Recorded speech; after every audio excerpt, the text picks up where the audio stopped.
Este es un especial de COVID-19 y VIH, una apuesta al día. Está dirigido a profesionales de la salud. Contamos con la coordinación del doctor Joaquín Bermejo desde la ciudad de Rosario. La oradora principal será la doctora Isabel Cassetti, con un invitado especial que es el doctor Daniel Posanzer desde Barcelona. Y tendremos unas palabras de cierre y reflexiones del doctor Daniel Stambulian. Joaquín, todo tuyo para hacer. Muchas gracias, Francesco, muchísimas gracias. Bienvenidos a todos los que están conectados y a aquellos que nos ven por YouTube en vivo. Espero que disfruten mucho de esta actividad. Hoy Stambulian Talks dedica este espacio al tema COVID-19 y HIV, una apuesta al día. ¿Lo puedes subir? Y para ello tenemos 3 participantes muy especiales, ¿no? Ya Francisco los ha presentado, es gente de una frondosa trayectoria profesional en el campo asistencial y en el académico. Y en orden de aparición, los quiero presentar. Son la doctora Isabel Cassetti. Isabel es directora médica de Helios Salud, miembro del Comité de SIDA y ETS del Ministerio de Salud de la Nación y es jefa de servicio de infectología del Sanatorio La Trinidad. Daniel Posanzer, un entrañable amigo, es jefe de la unidad de HIV y ETS del Hospital Universitario de Bellvitge en la ciudad de Barcelona, Cataluña. Y el doctor Stambulian, maestro de maestros, es presidente de FUNSEI y de FAIDEX, expresidente de la Sociedad Argentina de Infectología y de la Asociación Panamericana de Infectología. La estructura y el desarrollo de esta actividad va a estar centrada en una exposición de la doctora Cassetti, y luego de ello le vamos a pedir al doctor Daniel Posanzer algunos comentarios respecto de la exposición de la doctora Cassetti y fundamentalmente que nos transmita lo que ha sido la experiencia que ellos han vivido en el conjunto de España y especialmente en el Hospital de Bellvitge, Sí. en Barcelona. Luego vamos a dar lugar a un espacio de preguntas, como bien aclaró Francesco al comienzo, y por último vamos a tener un cierre con unas reflexiones del doctor Stambulian. Cuando Así que, se apaga. Isabel, todo tuyo. Buenos días, gracias a Francesco y a Carolina y al doctor Stambulian por darnos este espacio. Muchísimas gracias a Daniel por participar generosamente con sus conocimientos y aportes. Y gracias también a Joaquín, de quien fue esta idea de juntarnos para hablar un poco de la actualidad de COVID y VIH. Así que, bueno, yo voy a seguir esta agenda. ¿Dame un segundo, Isa? Sí.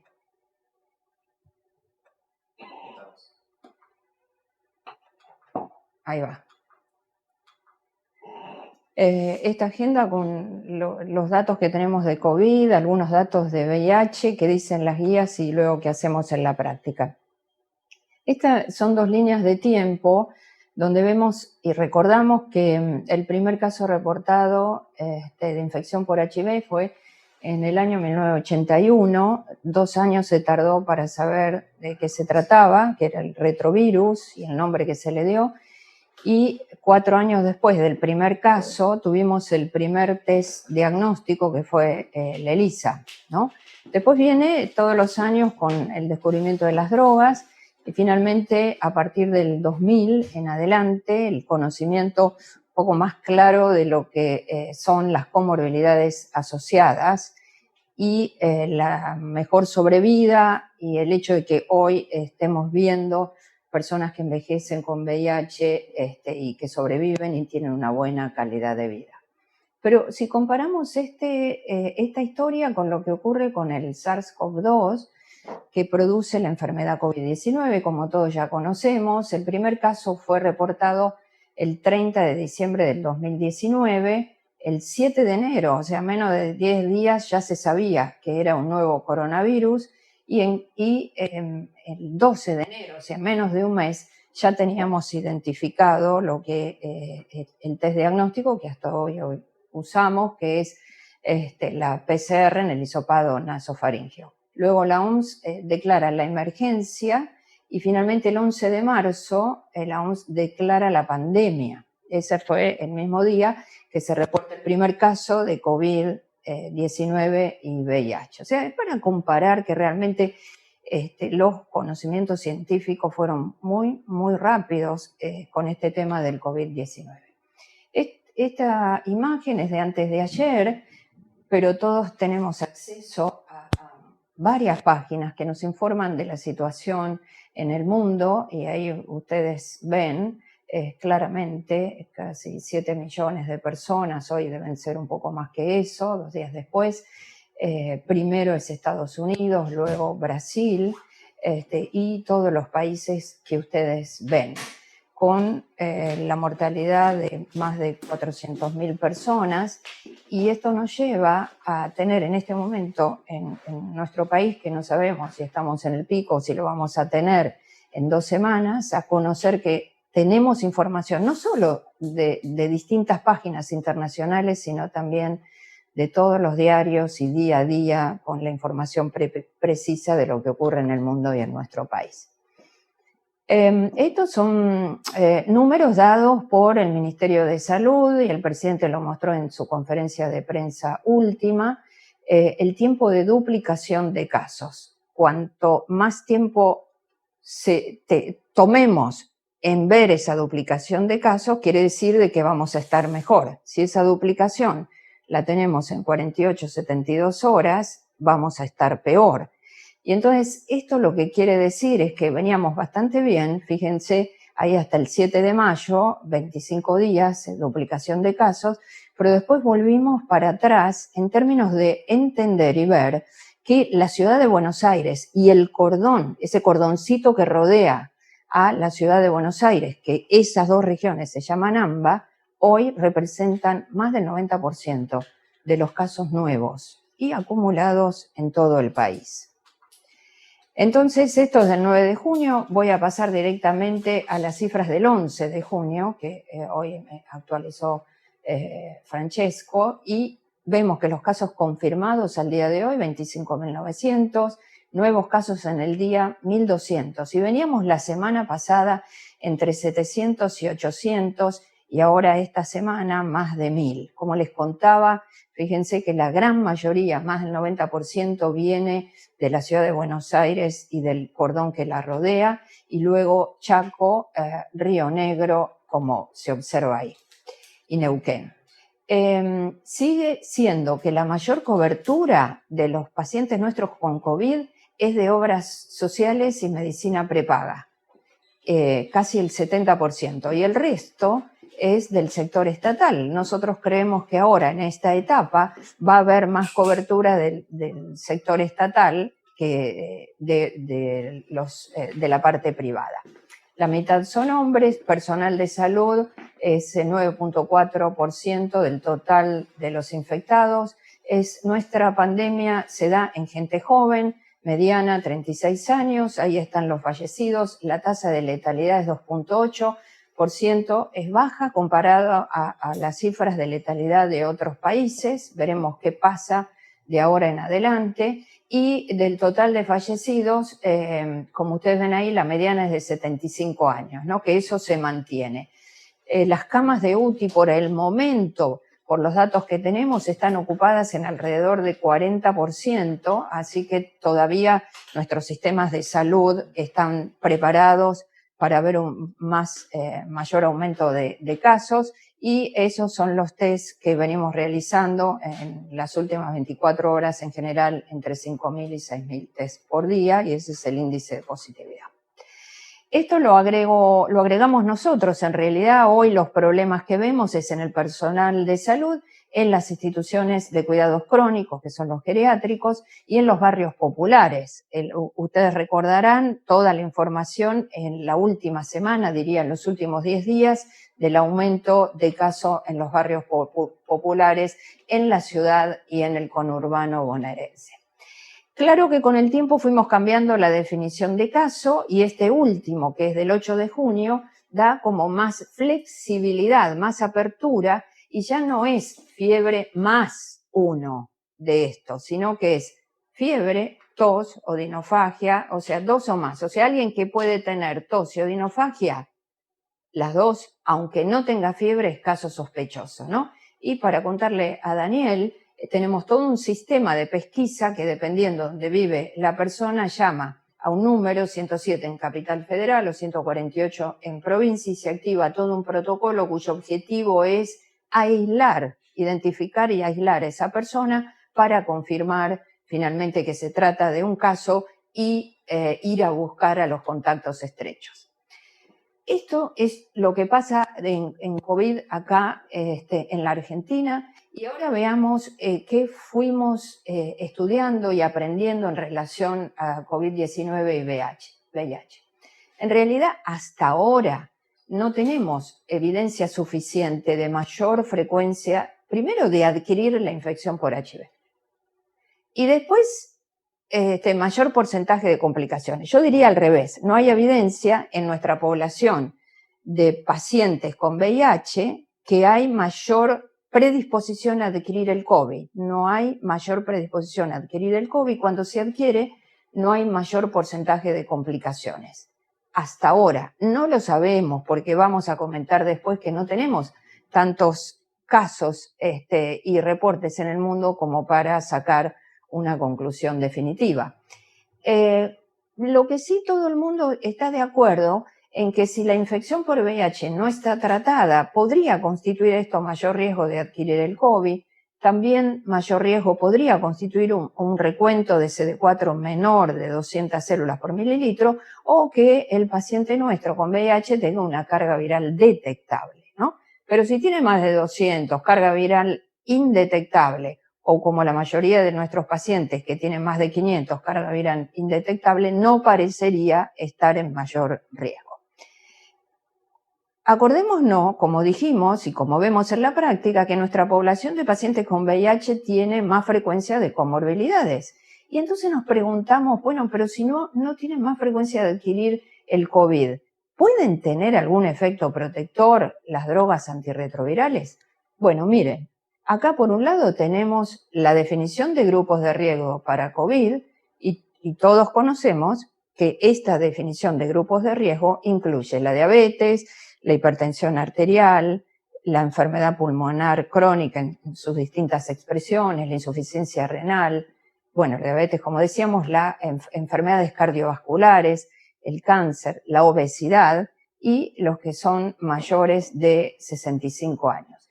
Todas estas situaciones también la vemos en los pacientes con VIH, porque son comorbilidades asociadas. Entonces, las personas con VIH adquieren el COVID por su condición de VIH o porque tienen más comorbilidades.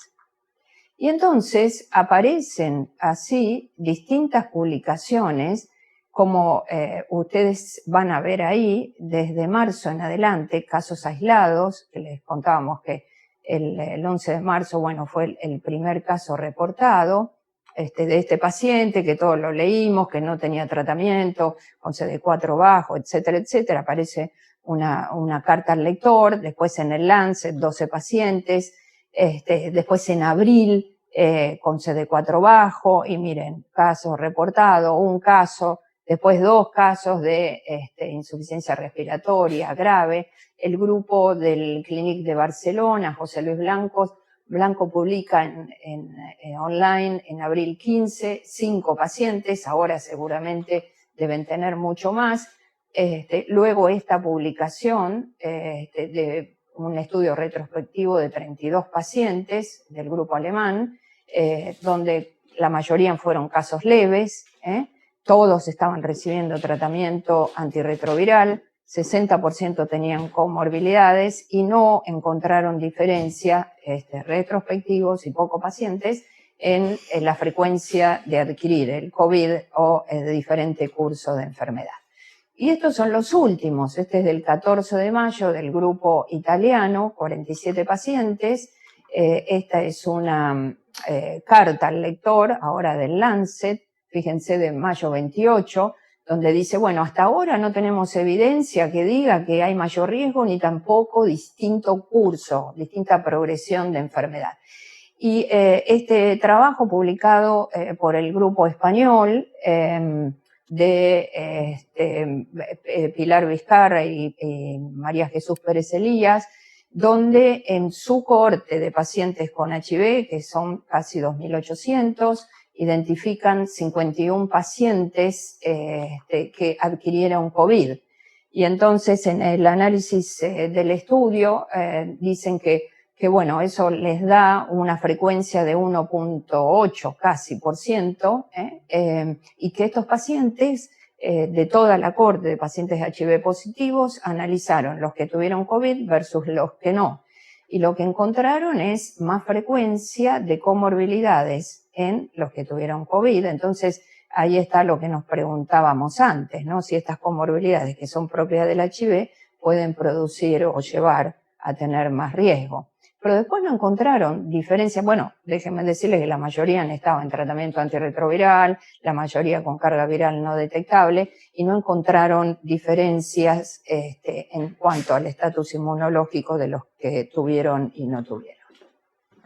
Y esto es una carta también, un comentario en realidad, que publica la revista AIDS, de un autor belga, que esto me lo pasó ayer justamente el doctor Jorge Calabrese, donde hace un análisis de que llama la atención que en SARS, en MERS y SARS-CoV-2 no tenga un impacto en la gente con HIV, y cómo lo tuvo y lo tiene con la influenza, que puede tener más complicaciones en esta población.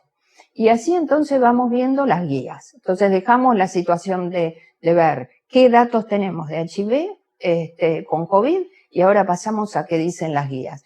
Las guías españolas, guías británicas, una serie de guías que son permanentemente actualizadas, nos dicen esto que acabamos de decir, que es muy importante tener a nuestros pacientes con carga viral no detectable, es muy importante proveerles el tratamiento y la recomendación desde que empezó la pandemia a que asegurarnos que esa persona retire la medicación de alguna forma, si es WhatsApp, videollamadas, recetas digitales, etcétera, etcétera, y no pierda de recibir el tratamiento antirretroviral.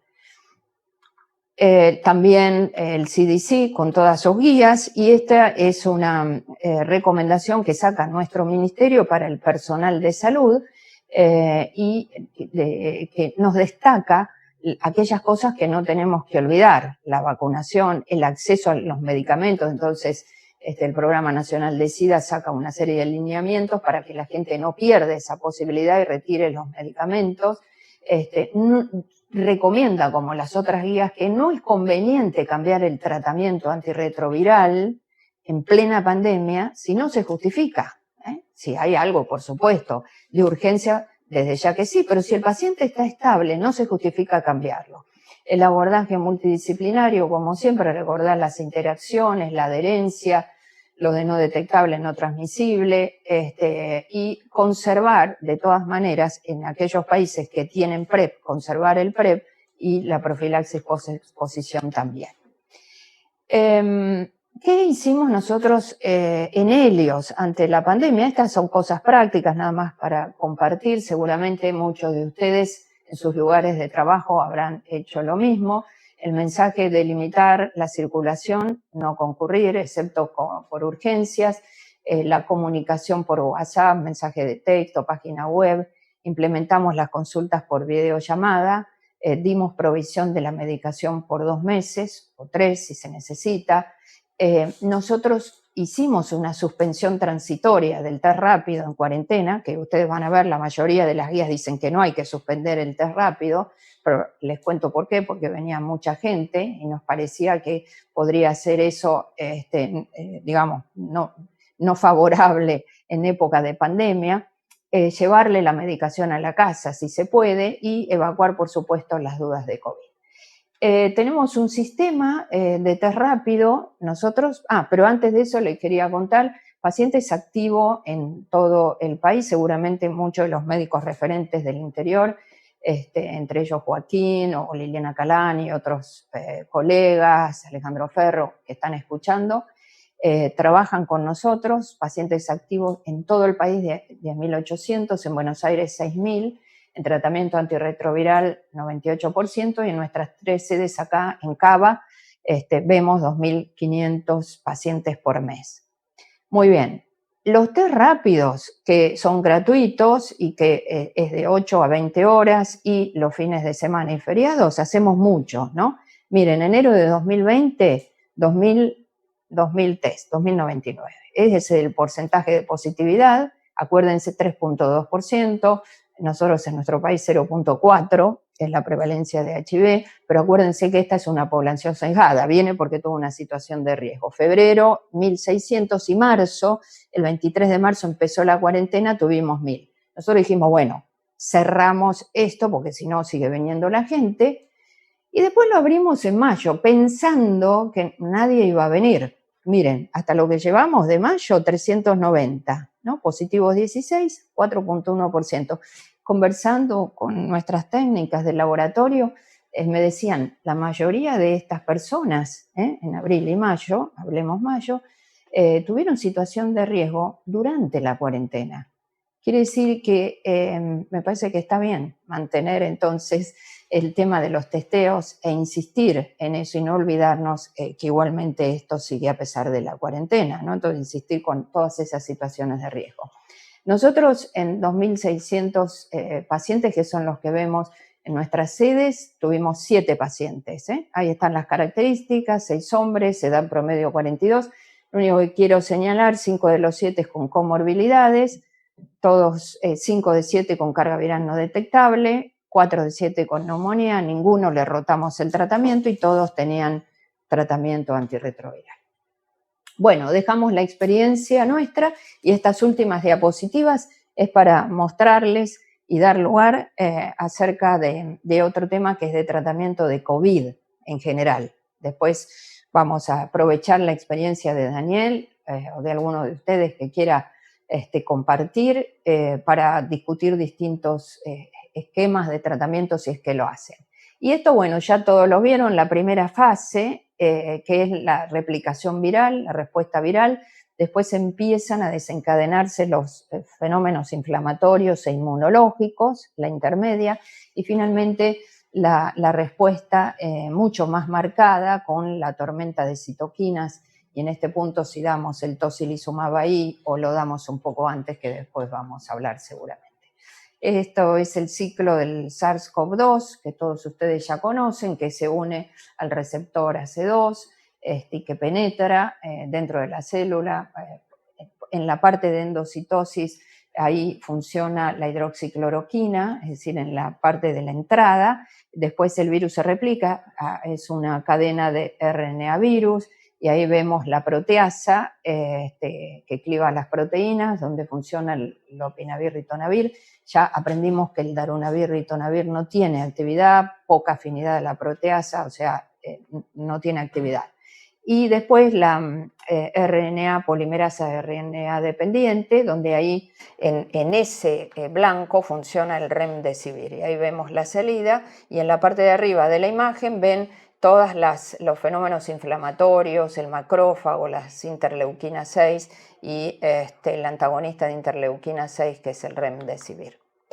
Esta tabla yo la hice nada más para contarles que hay cantidad de estudios. Esto tomé nada más algunos de los publicados, pero es para decirles que hoy no tenemos evidencia, ¿es verdad? No tenemos evidencia científica de un tratamiento que sea efectivo.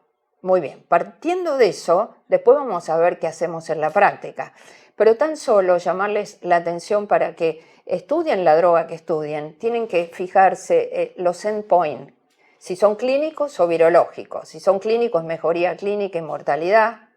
Si son virológicos, es que la PCR positiva, a cuánto tiempo la hacen negativa. Y si el estudio considera la carga viral, cuánto tiene de carga viral al inicio y después del tratamiento. Pero cuando uno mira esta diapositiva, va a ver que o no diferencia o alguna sí la hay, no concluyente, pocos estudios randomizados y controlados tenemos. Y estos son los tratamientos propuestos. Si entran en el clinicaltrial.gov van a ver un montón de ellos, que después podemos discutir uno por uno. Yo solamente tomé uno solo, que es el lopinavir-ritonavir, que este estudio ya lo conocen todos, publicado en papel, digamos, en mayo 7, que incluyó 199 pacientes y que fue randomizado lopinavir-ritonavir, 14 días versus el estándar de cuidado, y el objetivo primario fue la mejoría clínica. Y acuérdense que muchos estudios de estos son adaptativos, es decir, lo van cambiando sobre la marcha. Entonces dice, bueno, vamos a ver la fiebre, si le bajó la fiebre. Y aprendemos en la pandemia que eso, la fiebre mejor no. Entonces creamos una escala ordinal de 7 categorías, que cada una, el oxígeno, la mejoría clínica, el infiltrado pulmonar, y van a ver que la mayoría de los estudios se basan en escalas ordinales. Y entonces no hubo diferencia, ¿no?, en mejoría clínica, 15 días versus 16, tampoco en mortalidad y ni en cantidad, digamos, en carga viral para SARS-CoV-2. De manera que el lopinavir-ritonavir no demostró eficacia. Y después vienen todas las otras drogas y el gran lío con la hidroxicloroquina. Y entonces vemos por algunos resultados, básicamente por el resultado del Lancet, que después seguramente con Daniel lo vamos a conversar de ese estudio.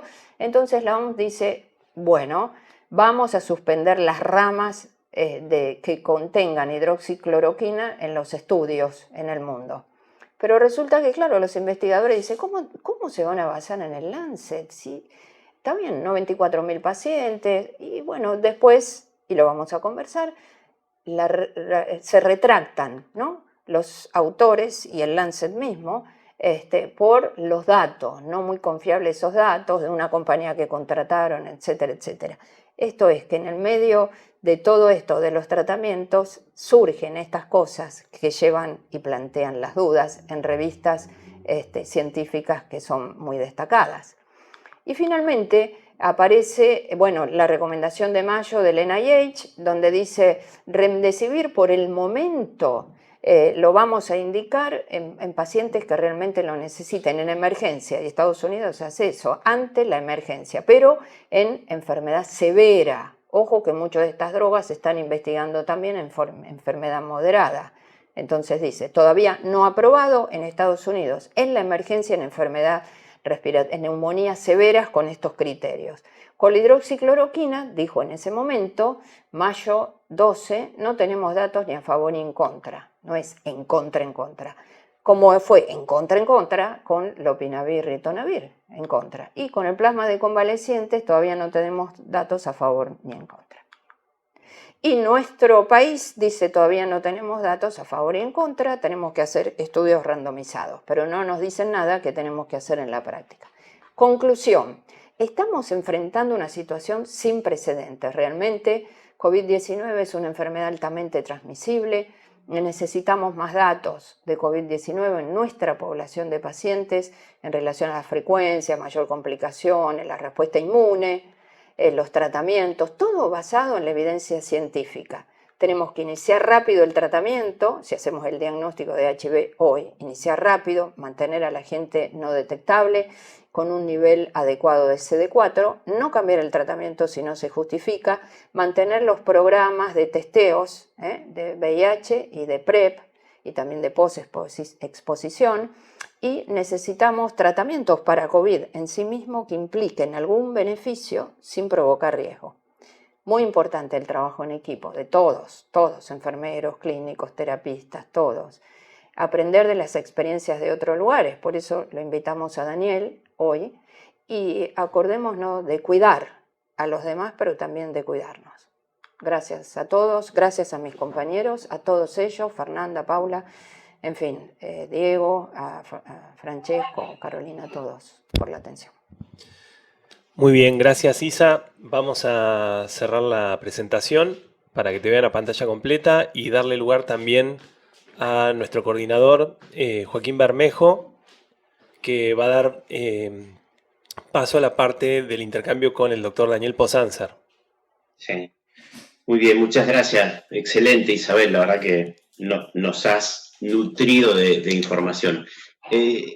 Justamente como decía Isabel cuando cerró la exposición, una de las principales razones de invitar a Daniel es que ellos han pasado por una dura experiencia en lo que ocurrió con el COVID en España, especialmente en Madrid y en Barcelona. Por eso nos parece interesante darle a él la palabra para que nos comente su experiencia en el global y la experiencia específica en tu unidad en el Hospital de Belviche, Daniel. Bueno, ante todo, muchísimas gracias por la invitación. Siempre es un placer contactar profesionalmente y personalmente con Argentina y sobre todo con amigos como Joaquín y como Isabel. Yo me gustaría hacerles como un resumen de esta película, casi diría de terror, que hemos vivido en estos 3 meses en Cataluña y en España. Un país, por cierto, que tiene un sistema público de salud muy potente, muy bueno, muy bien estructurado a nivel de hospitales, a nivel de asistencia primaria, y que sin embargo la epidemia nos hizo un poco tambalear y no estuvimos, diría yo, que no estuvimos muy lejos del colapso, sobre todo en las áreas donde más pegó el virus, que es, como decías vos, Joaquín, en las áreas de Madrid y de Cataluña.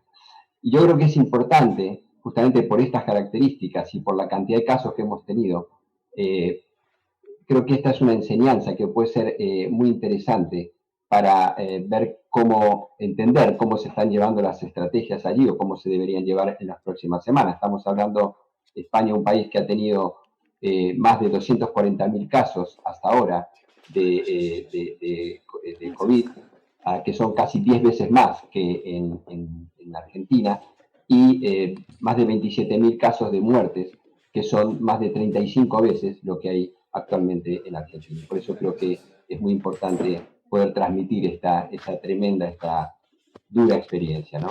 De hecho, para hacerlo en pocos minutos y de una forma muy resumida, el 31 de enero, justo un mes después de que se declarara el primer caso en Wuhan, en China, tuvimos, y cuando ya había algunos casos en Italia, nosotros tuvimos aquí el primer caso de un turista alemán en una de las Islas Canarias, en la isla de La Gomera, y 10 días más tarde hubo un caso similar de otro turista en Mallorca. El 12 de febrero se suspendió un congreso que es el Mobile World Congress, que es un congreso de tecnología móvil y relacionada, que es un congreso muy importante al que vienen cada año más de 100.000 personas, por lo cual en Barcelona entra más de 500 millones de euros, y que en ese momento, donde no se tenía conciencia de que el virus ya estaba empezando a circular, pues no se entendía por qué se suspendió un congreso tan importante, y por suerte alguien tomó una decisión muy acertada, porque si no las cosas hubieran ido mucho peor. De hecho, 2 semanas más tarde, 13 días más tarde, el 25 de febrero se detectó el primer caso en Barcelona, y al día siguiente, esta era una chica italiana, y al día siguiente el primer caso de transmisión local, en este caso en Sevilla. El primer caso de transmisión local de alguien que no había viajado a ningún sitio, o sea que el virus ya estaba circulando. 2 semanas más tarde, el 11 de marzo, ya había más de 2.200 casos en España y 54 muertos. Fue el día que la OMS declaró la pandemia. Y 3 días más tarde, el 14 de marzo, el gobierno español decretó el estado de alarma. Es decir, que esto significaba que se tomaban las decisiones con un mando único y se confinaba a la población en un momento en que ya había 6.000 casos de infección y 200 muertos.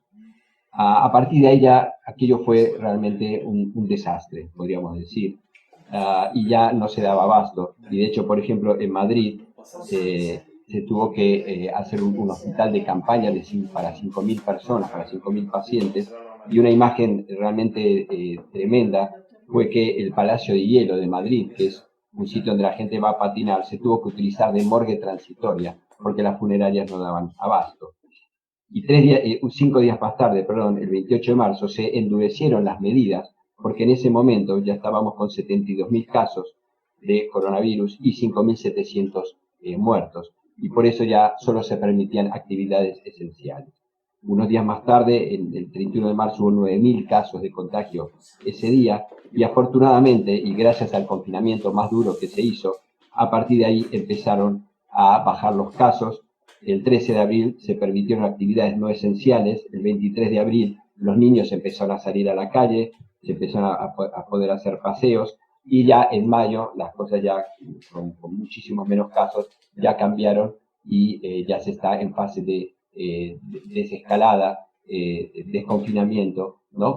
La gente ya puede salir a la calle, los bares, etcétera. Ya estamos en una situación muchísimo mejor. Es decir, es como si esto hubiera sido la primera temporada, ahora que están de moda las series de Netflix, la primera temporada de una serie de terror, digamos, de Netflix, con un final casi feliz, pero que probablemente queda abierto y que va a dar lugar seguramente a nuevas temporadas que esperemos que sean menos intensas y con menos capítulos. Esto es de forma muy resumida lo que ha pasado en solo 3 meses, que a nosotros nos parecieron 2 años en Cataluña y en España.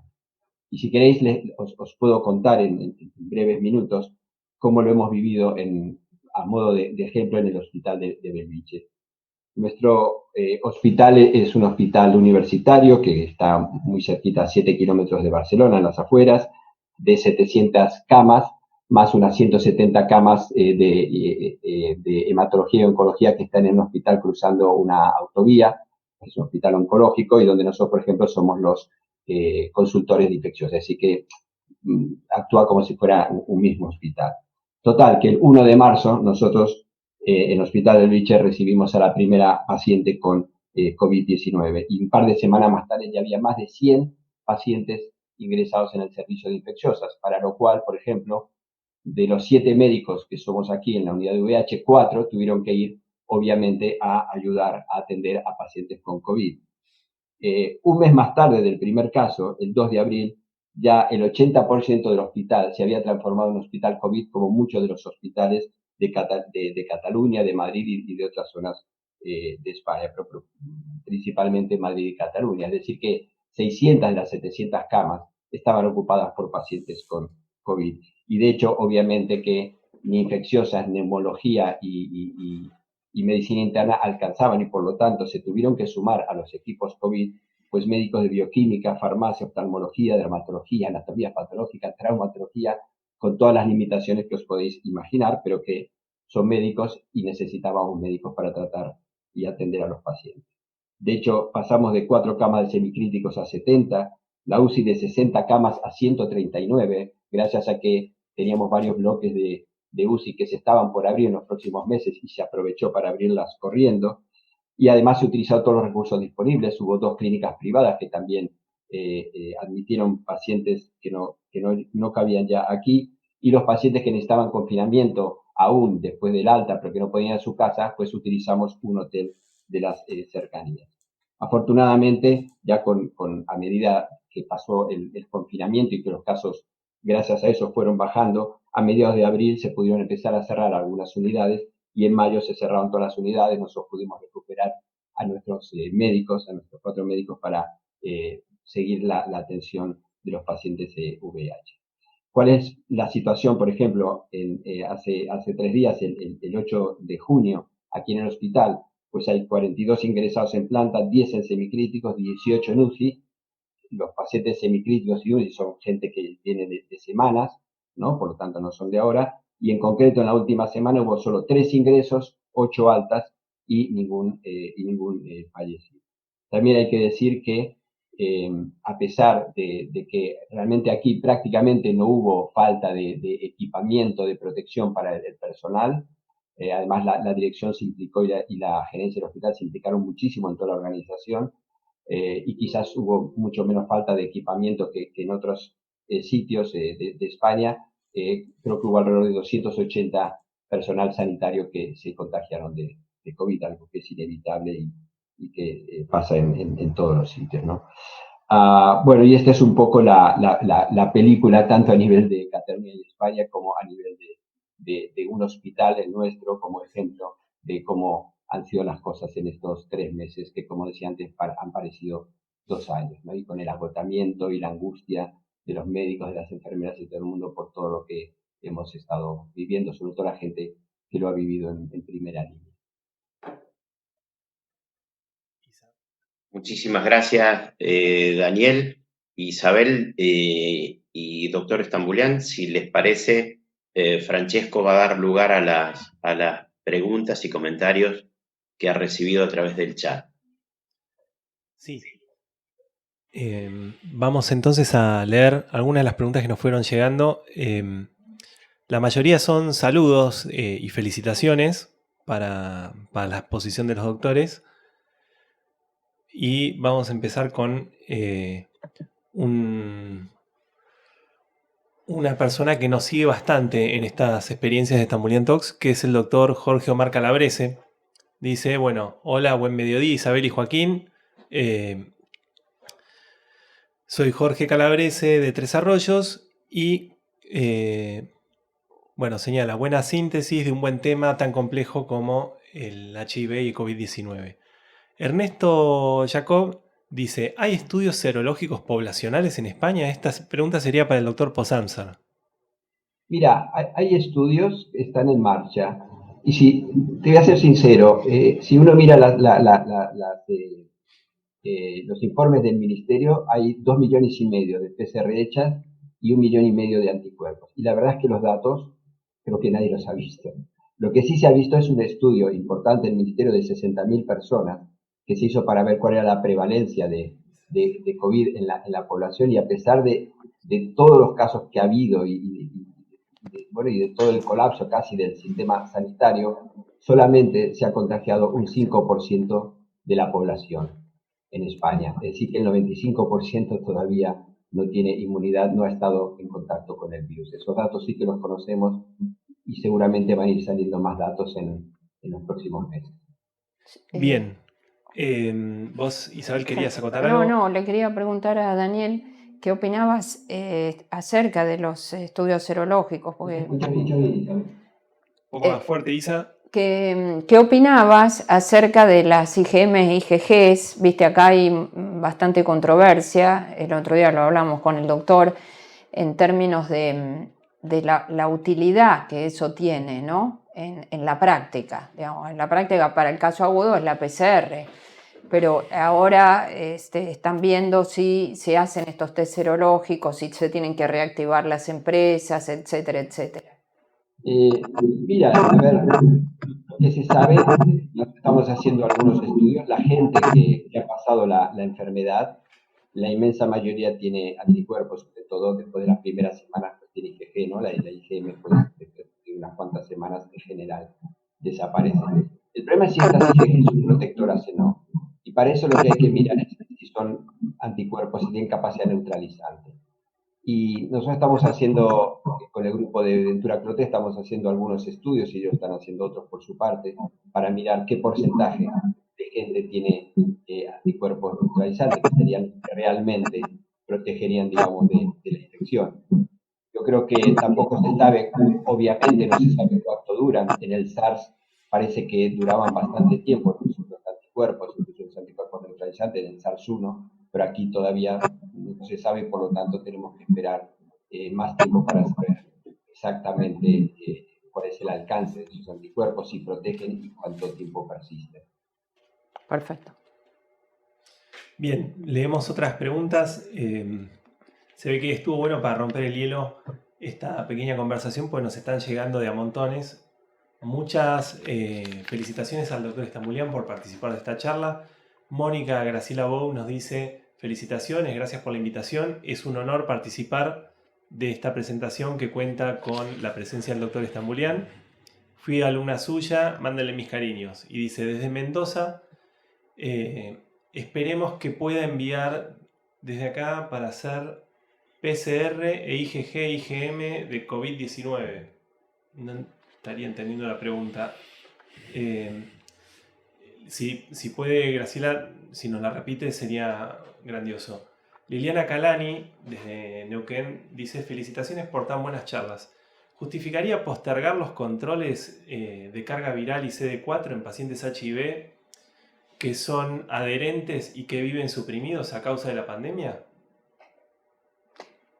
Sí, nosotros lo estamos haciendo. Lo que sí tenemos que asegurarnos que justamente reciban la medicación y, como decís vos, Lili, que sean adherentes, pero si le tocaba el control en abril, le decimos que vengan en julio, por ejemplo. Y si sucede en julio, por ahí el mes que viene, dependiendo de la situación, pero la respuesta es sí, justifica. A ver, Isa, habla.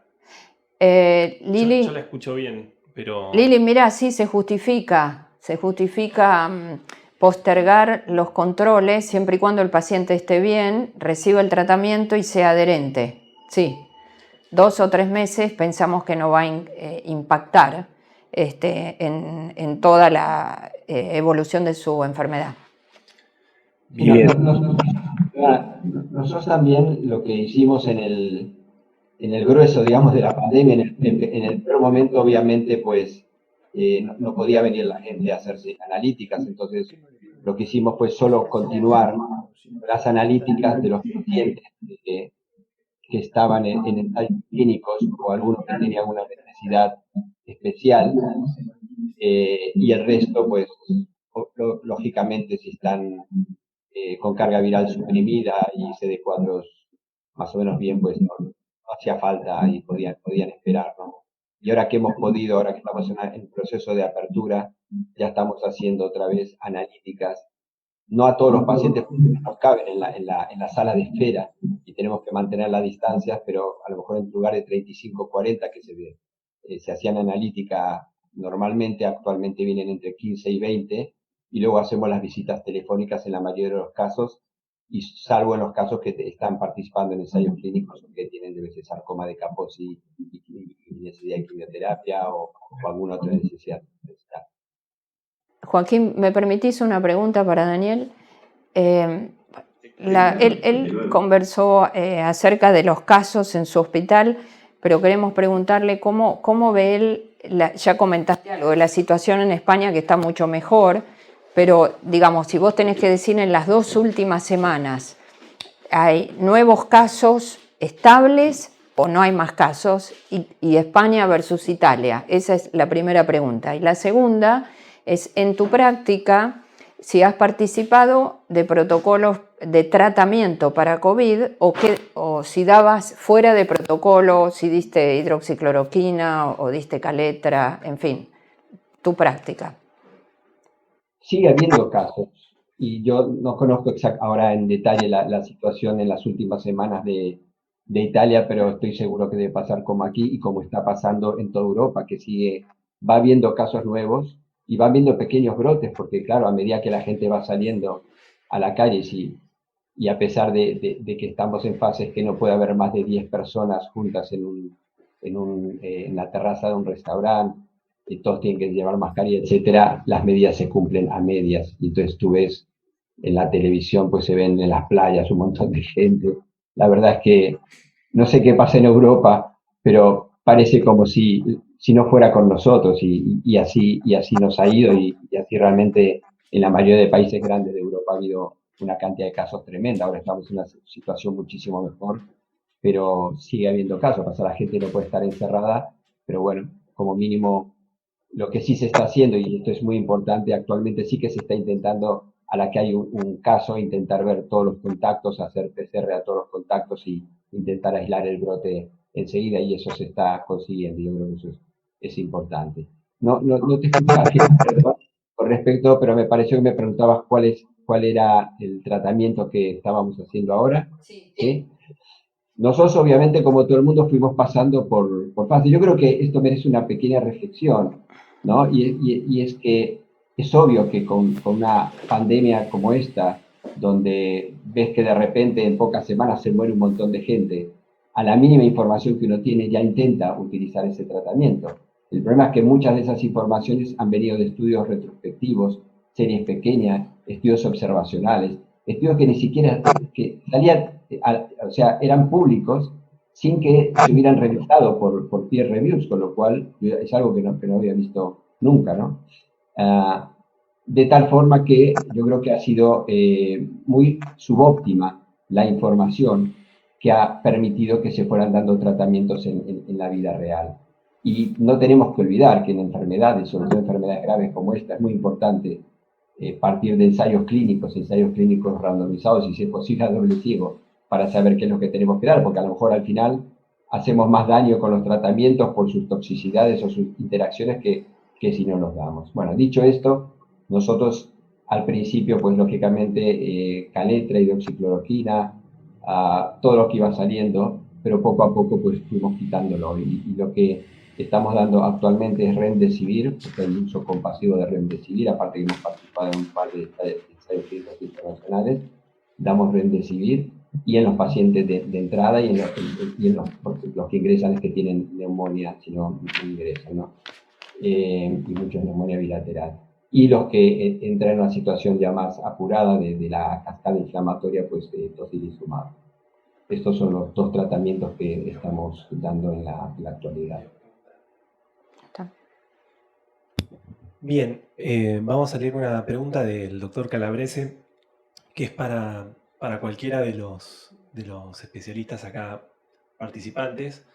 Él quiere saber cuál es la experiencia en Argentina y en España respecto a la utilización de plasma de convaleciente y si se sabe cuál es el título necesario de anticuerpos neutralizantes para que sea eficaz esta terapia. Yo le puedo contestar que ya empezaron los estudios en distintos centros públicos y privados de plasma de convalecientes recién iniciado. Debe llevar esto 1 o 2 semanas, no más. Y esto lo sé porque hablamos con otros colegas. Ayer hablaba con el doctor Gustavo Cañete de Quilmes y me decía eso, tanto en provincia como en capital. Y lo están aplicando. Hay un protocolo que es el más grande para neumonías severas que requieren cuidados intensivos. Pero hay otro protocolo, después el doctor Stambulian puede aclarar, que está llevando adelante Fernando Pollack, que es más en etapas más precoces, es decir, en enfermedad moderada. Así que eso empezó ahora, no tenemos datos, y realmente yo no sé cuál es el título de anticuerpos protectores, ¿no? Por ahí nos puede contar Daniel su experiencia.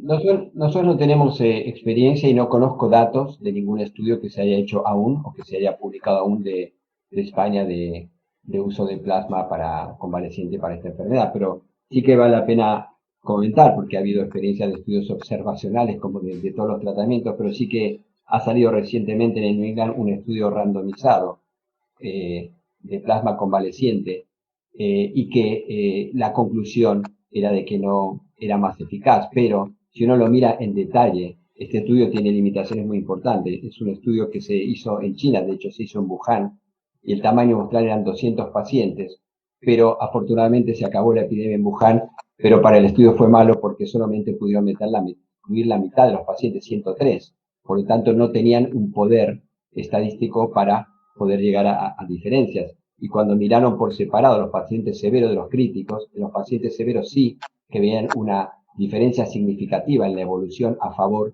de la gente que utilizaba plasma.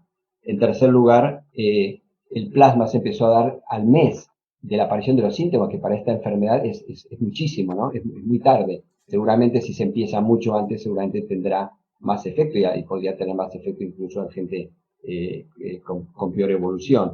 Y por último, también se demostró en este estudio que ese plasma tenía un efecto antiviral, porque la PCR se reducía mucho antes en la gente que recibía el plasma que en los que no lo recibían. Por eso hay una editorial acompañante, pues que dice, bueno, aquí no se han observado resultados beneficiosos, pero con todas las limitaciones sin duda vale la pena seguir explorando, digamos, seguir evaluando esta estrategia terapéutica que ha servido a lo largo de la historia o se ha utilizado en otras enfermedades. Bueno, muy bien. Acá una pregunta para Isabel, pero lo invito al doctor Posanzer también a contestarla. Miguel Pedro consulta respecto a los EPP que se utilizan para la realización de los test de VIH y cómo se maneja la atención de esos pacientes, ¿con turnos? ¿Cómo es la pregunta? El equipo de protección El equipo de protección personal para hacer los testeos para VIH. Bueno, no sé concretamente, el equipo de protección personal, si nosotros tenemos que hacer la prueba de PCR, por supuesto, seguimos lo que dicen todas las guías, ahí con el camisolín, el barbijo N95, porque es todo procedimiento con aerosolización, requiere del barbijo N95. Entonces, en el caso de tomar el hisopado nasofaríngeo, se lo coloca, los guantes, las antiparras y el camisolín, como decíamos, ¿no? Y después del testeo, si nosotros estamos haciendo test de sangre, digamos, las antiparras, el barbijo quirúrgico, ahí no hay aerosolización, podemos usar el quirúrgico, el camisolín y los guantes. Bueno, aquí lo mismo, ¿no? O sea, se usan las medidas de protección adecuadas y, lógicamente, tanto para pacientes VIH como para pacientes no VIH, ¿no? Jorge Bruña dice, la pregunta que tiene que ver con la situación en mi ciudad. Él es de Comodoro Rivadavia, de la provincia de Chubut, y dice, en nuestra ciudad no hay circulación comunitaria. Los casos son con nexo de viajeros que han venido de Buenos Aires. Y cuando llegan viajeros deben cumplir el aislamiento obligatorio en su casa con su núcleo familiar. Normativamente, ¿los familiares no tienen indicación de cumplir esa cuarentena? Los familiares del viajero. Supongo que sí. Sí, es conviviente de alguien, no sé si hacen PCR o no, si no la hacen, supuestamente ese viajero cumple la cuarentena, se monitorea en esos 14 días si tiene síntomas. El protocolo acá dice si tiene síntomas, ahí se hisopa, pero para la familia también. Bien. Acá Adriana Zuccari primero felicita a los oradores y sus presentaciones y consulta, ¿se detectan sobreinfecciones bacterianas en los pacientes graves con COVID-19? Bueno, por ahí esa pregunta, Daniel, por ahí la podés contestar vos. Mira, lo que se ve... Sí, ahí. Sí, no te sé decir la prueba. No te sé decir la prueba. Tampoco he visto muchas publicaciones específicas de esto. En nuestra experiencia, pues en algunos casos, obviamente, como en otros pacientes graves que ingresan en la UCI y que están intubados, pues lógicamente hay infecciones bacterianas intrahospitalarias, etcétera. Pero lo cierto es que yo creo que una gran parte de los pacientes de COVID tan graves y que fallecen de la propia COVID y de los fenómenos, sobre todo inflamatorios a nivel de pulmón que llevan a la insuficiencia respiratoria terminal, ¿no? Ahí quisiera comentar algo en este sentido. Hay algunas publicaciones que como dato secundario, algunas series de casos que ponen de manifiesto la existencia de neumonías asociadas a ventilación invasiva.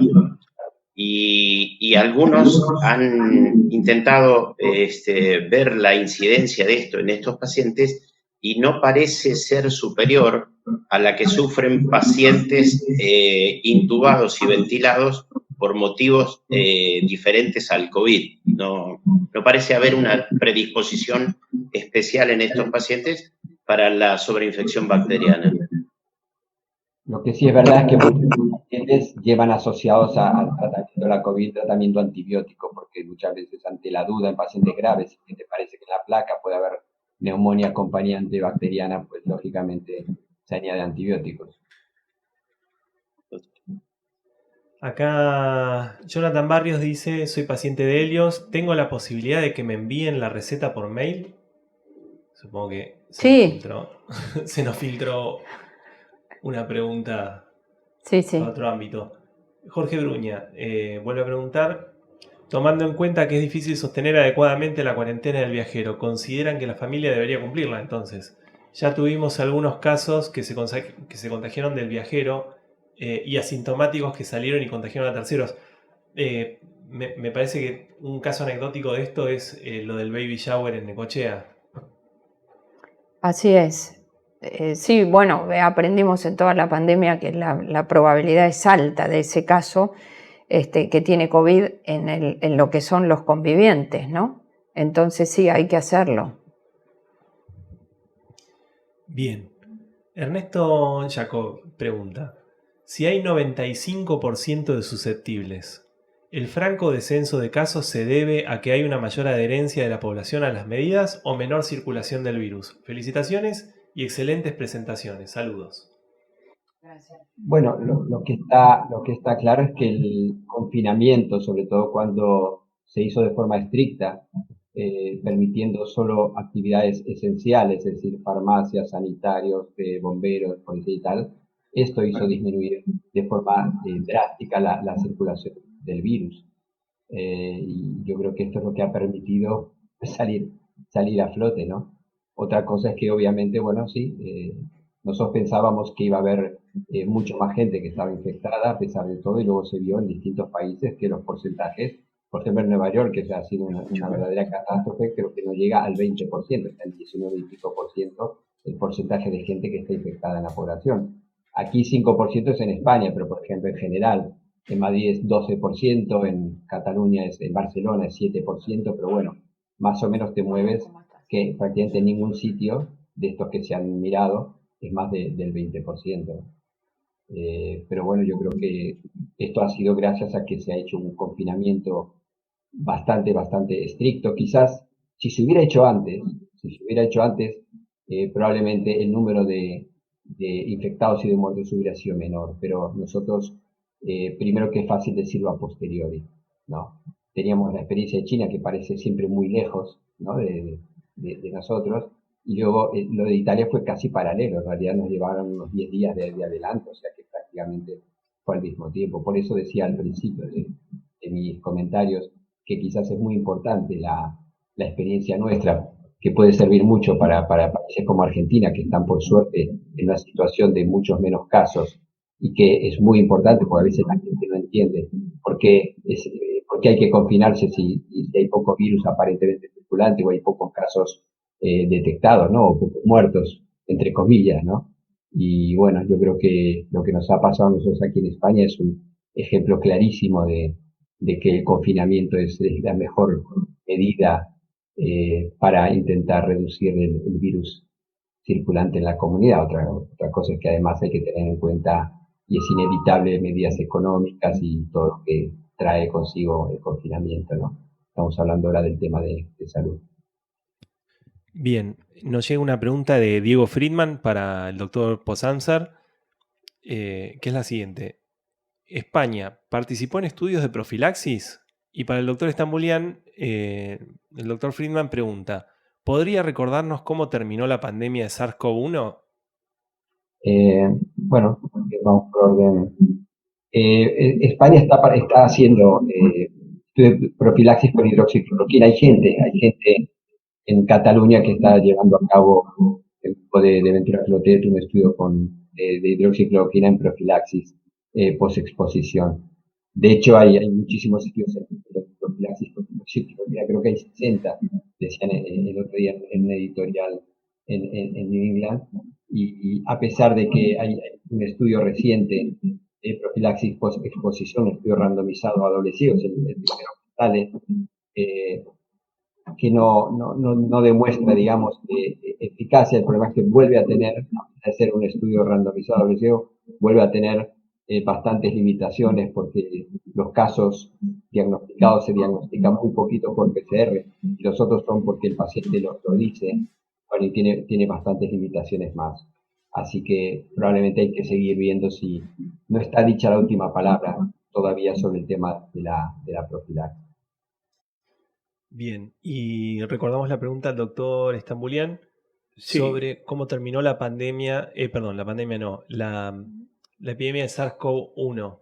Sí, el SARS-1 que se dio en el 2002-2003, se extendió a 26 países, hubo 8.000 afectados y una mortalidad del 10%.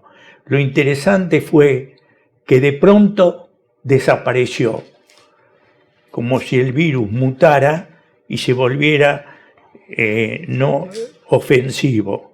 Y era la esperanza que nosotros teníamos que pudiera o podría pasar con el COVID-19, pero realmente no estamos viendo que está ocurriendo lo mismo. Pero lo del SARS-1 fue muy interesante porque lo mismo pasó con el MERS, que de pronto desapareció de la circulación sin saber muy bien por el por qué. María Victoria Galvez nos dice: felicitaciones por la presentación muy clara. Respecto del plasma de convalecientes, ¿se estudia profilaxis en población de riesgo? Acá no sé qué dice Daniel, pero acá hay una propuesta de hacerlo. Hay un protocolo, de hecho, que apunta a esa población, pero no sé decirte al día de hoy si ya eso tiene aprobación por ANMAT y las autoridades. En las otras poblaciones que vimos, sí. No sé si Daniel en España lo están haciendo. No, no conozco con plasma, dicen. Sí. No conozco estudios, y quizás está así, pero no conozco estudios en ese sentido. Bien, Ernesto Jacob consulta: ¿tienen información sobre si la muestra de hisopado de lengua tiene rendimiento equivalente al hisopado nasofaringio? Bueno, acá lo único que te puedo decir es que nosotros le consultamos al doctor Edgardo Esturba, que es de nuestro grupo y es quien hace las PCRs con todo el equipo del laboratorio del doctor Estambulián. Y él, a raíz de lo que veníamos leyendo, que es más fácil y demás, y él dice que realmente no hay mucha bibliografía o mucho estudio que avale hacerlo en la muestra de saliva. Es decir, que parecería que la saliva no tiene la misma validez, la PCR, que en la muestra respiratoria. Es lo que te puedo decir, ¿no? Sí, es así. José Corrales dice: si pueden hablar sobre experiencia con ivermectina como tratamiento y como profilaxis en personal de salud expuesto. Excelentes presentaciones. A José Luis yo le prometí la semana pasada que le iba a responder y me olvidé, así que aprovecha y me lo dice ahora, sí. Para contarle a Daniel, también hay el doctor Alejandro Krolewicki inició un protocolo en enfermedad moderada por COVID-19 con ivermectina. Es decir, el criterio es que los pacientes no requieran internación en terapia intensiva. Pero esto es ya pacientes con diagnóstico y enfermedad moderada. La dosis es una prueba de concepto, va a incluir que ya empezó el estudio, 45 pacientes. La dosis es mucho mayor que la que damos usualmente para la sectoparasitosis, son casi 6 comprimidos por día, 5 días. Pero eso, José Luis, es, como te decía, en tratamiento. En profilaxis, no sé que si uno mira en el clinicaltrials.gov hay estudios, pero no sé decirte cuán avanzados están.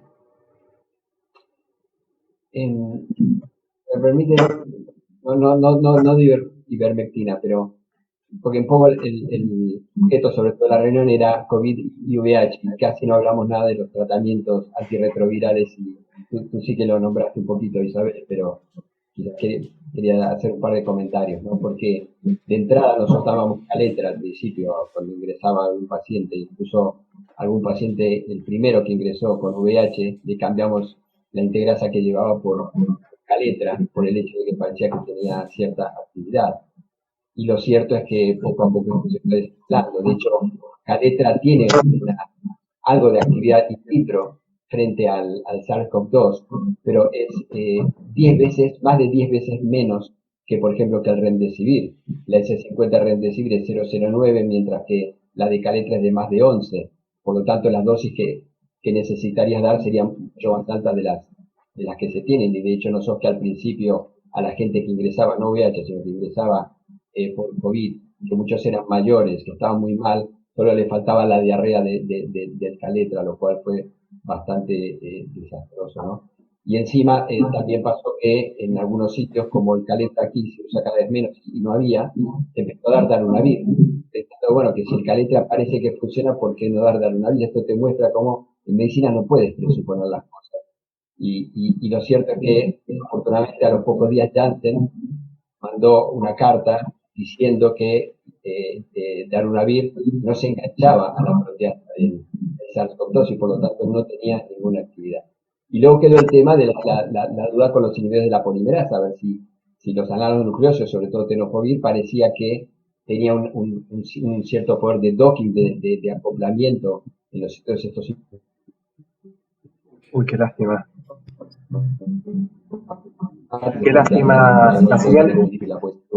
Doc Posanger, si pudieras repetir la última frase, porque justo se te frizaba la señal. Lo de tenofovir, Dani, quedó frisada la imagen y el sonido. ¿Se escucha ahora? Sí. Vale, ¿ahora se escucha? Sí. Vale. Creo que lo que no se escuchó quizá era lo que decía el tenofovir, los análogos de nucleósidos inhibidores de la polimerasa, que parecía porque podía haber un cierto docking, ensamblamiento en los estudios que se hacen informáticos, pre-estudios in vitro, para ver si de 100 drogas, de 1000 fármacos, pues a lo mejor 100 luego los puedes utilizar in vitro. Y parecía que tenía una cierta acción, pero luego realmente no parece que esto se haya confirmado. Y de hecho en las series, como las que comentó Isabel, y sobre todo por ejemplo, de Ramón y Cajal, que hasta ahora, aunque es pequeña, la más grande, muchos pacientes estaban tratados con tenofovir. De hecho, había más pacientes con tenofovir en los VIH de su serie con COVID que en los que no llevaban COVID, ¿no? Y no había diferencia en los inhibidores de la proteasa, con lo cual no había ningún dato, al menos en esa experiencia, de que los fármacos antirretrovirales pudieran tener una acción de prevención o de tratamiento de la COVID. Bueno, de momento es donde estamos, con los antirretrovirales y COVID. Bueno, no sé si se escuchó ahora. Sí. Bien, yo quisiera hacer una pregunta a los expertos respecto a cómo se confía en la adherencia del paciente en épocas de distanciamiento social, de cuarentena. ¿Cómo se da por hecho que el paciente mantiene la adherencia?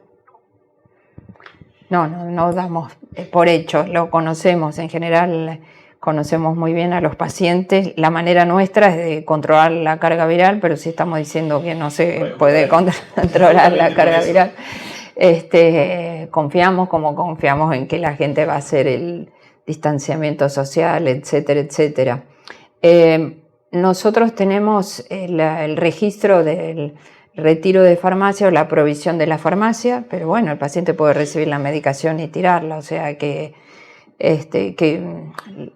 la historia y el conocimiento del paciente nos hace pensar que en esta época siga tomando la medicación, y no olvidemos que cuando empieza todo esto, la población, la comunidad de personas que están infectadas con VIH estaban realmente muy preocupadas, pensando en que si ellos podrían tener mayor posibilidad de adquirirlo o más complicaciones. Así que yo confío en que la gente va a seguir tomando el tratamiento.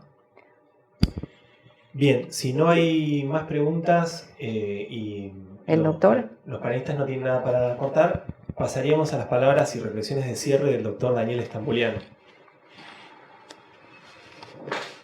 Doctor. ¿Puedo hablar yo con esto?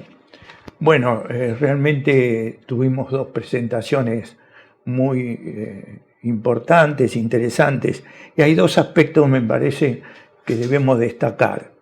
Que los pacientes durante el COVID-19, los pacientes HIV, son seguidos adecuadamente, y lo que me parece importante, que no tienen un mayor riesgo en relación al COVID-19, y lo que es importante que sigan el tratamiento. Uno de los aspectos que más nos interesa es que durante el COVID-19 los pacientes que tienen problemas médicos hagan las consultas, porque lo que se ha visto es que disminuye muchísimo la consulta de sus problemas de base que puedan tener. Y yo creo que ese es un aspecto importante a destacar. El otro aspecto que me gustaría comentar es que nosotros estamos viendo que cuando hubo el SARS-1 y el MERS en el 2012, la diferencia fundamental con el COVID-19 era que presentaban infecciones muy severas con una mortalidad del SARS-1 del 10% y de más del 30% con el MERS, cosa que no ocurre realmente con el COVID-19. Lo que nosotros vemos con el COVID-19, que se extendió ya a más de 190 países y que lo importante es que el 80% hacen formas benignas y realmente esa es una diferencia fundamental. Pero también hay que destacar que a diferencia del SARS-1 y del MERS, se transmite muy fácilmente en la comunidad. Por eso es que tenemos tantos pacientes infectados, por suerte, con infecciones en la mayoría de los casos no muy importantes, pero porque es un virus que se transmite muy fácil en la comunidad. Otro aspecto que me parece importante que se comentó es el asunto del uso del plasma de convaleciente. La doctora Laura Bober, junto con Gustavo Pollack, han hecho un grupo de trabajo, yo tengo el privilegio de formar parte del mismo, y realmente nos lleva a recordar cómo en la década del 70, cuando teníamos la fiebre hemorrágica, con el doctor Luis Maestegui, tuvimos algunos pacientes con fiebre hemorrágica que le dimos plasma de convalecientes en CEMIC, nunca me voy a olvidar, y anduvieron muy bien. Si bien todavía no tenemos datos qué pasa con el COVID-19, yo creo que es una herramienta fundamental, sobre todo porque no tenemos demasiados tratamientos para esta infección. Otro aspecto que me parece importante es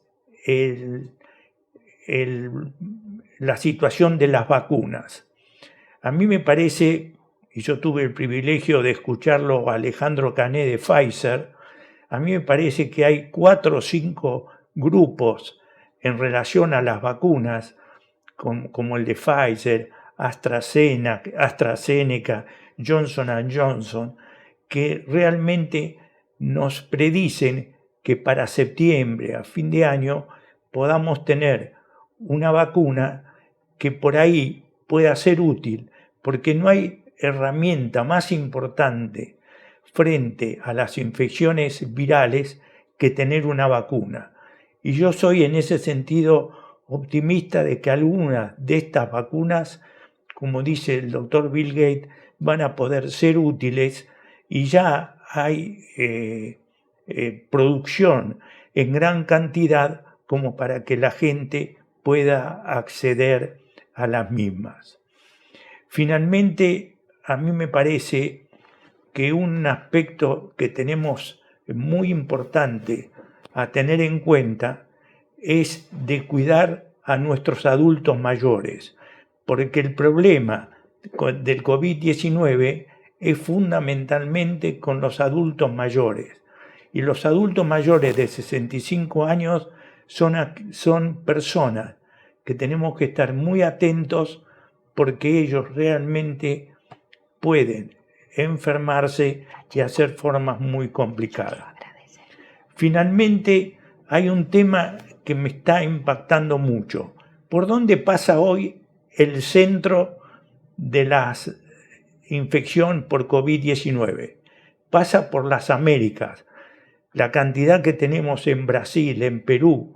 Nosotros trabajamos con los ecuatorianos cuando tenían más de 40.000 casos y realmente América es un problema muy importante. Pero en América también hay algunas experiencias muy interesantes como la de Uruguay, que realmente ellos están con muy pocos casos, prácticamente no tienen cuarentena, y eso es un hecho que nos gustaría replicar.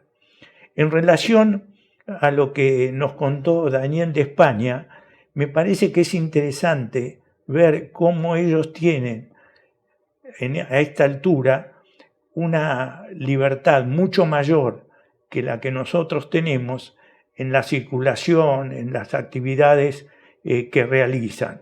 Y esa es una situación que realmente quisiéramos replicar. En resumen, hay otro aspecto que me parece que tenemos que recordar. Hoy, a raíz de los cuidados que uno se hace con el COVID-19, prácticamente vemos muy pocas infecciones respiratorias, vemos pocas gripes y vemos poca bronquiolitis.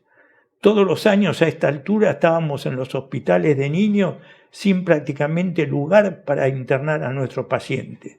Parecería ser que las precauciones que se recomiendan con el COVID-19 han podido disminuir las infecciones respiratorias. Pero no nos olvidemos, a pesar de ello, de vacunarnos contra la gripe y contra la neumonía. Yo creo que, en resumen, esto es lo que a mí me gustaría destacar, y nuevamente felicitar a Isabel Cassetti y a Daniel por sus presentaciones. Muy bien, muchas gracias, doctor Stambulian. Muchas gracias, doctor. Ahora creo que Isabel quería decir algunas palabras también. Sí, yo quería agradecerle al doctor. Daniel sabe que el doctor ha sido y es nuestro maestro. Acá con Joaquín siempre decimos eso, agradecerte a vos, Daniel, tu tiempo, que generosamente nos dijiste que sí cuando te invitamos, que es algo muy destacado. Agradecer a Joaquín, que tuvo la idea y llevó adelante todo esto. Y a todos ustedes, que ya veo en la lista que son gente de mucha experiencia, que hayan dedicado un tiempo para escucharnos. Y por supuesto a Francesco y a Carolina. Muchas gracias, Isabel. Joaquín, no sé si... Bueno, muchísimas gracias. Sí, yo creo que Isabel ha sintetizado el sentir de ambos perfectamente. Agradecerle al maestro de maestros, por su participación, siempre con esa capacidad de reducir y de sintetizar cosas que nos llevaría horas decir. Y a Dani Posanzer desde Barcelona por su dedicación, por el tiempo. Recordemos que él está 5 horas más que nosotros, así que se ha quedado en el hospital fuera de tiempo, seguramente va a pasar horas extras. Así que, bueno, y Francesco y todo el equipo, muchísimas gracias. Realmente ha sido un placer compartir este tiempo con todos ustedes, y a los que participaron, estoy seguro que el disfrute ha sido garantizado. Muchísimas gracias a todos. No, gracias a vos, Joaquín. Bien, bueno, vamos a dar entonces cierre a esta jornada. Recuerden todos que esta presentación, que se transmitió en diferido a través de YouTube, va a quedar grabada en YouTube para que la puedan revisitar cuando quieran. Y vamos a volver a subir la grabación de Zoom con un poquito mejor calidad. Muchas gracias a todos por asistir. Gracias a los disertantes, gracias al doctor por sus palabras de cierre y su experiencia. Y nos encontraremos cuando haya una próxima jornada especial y relámpago de Stambulian Talks.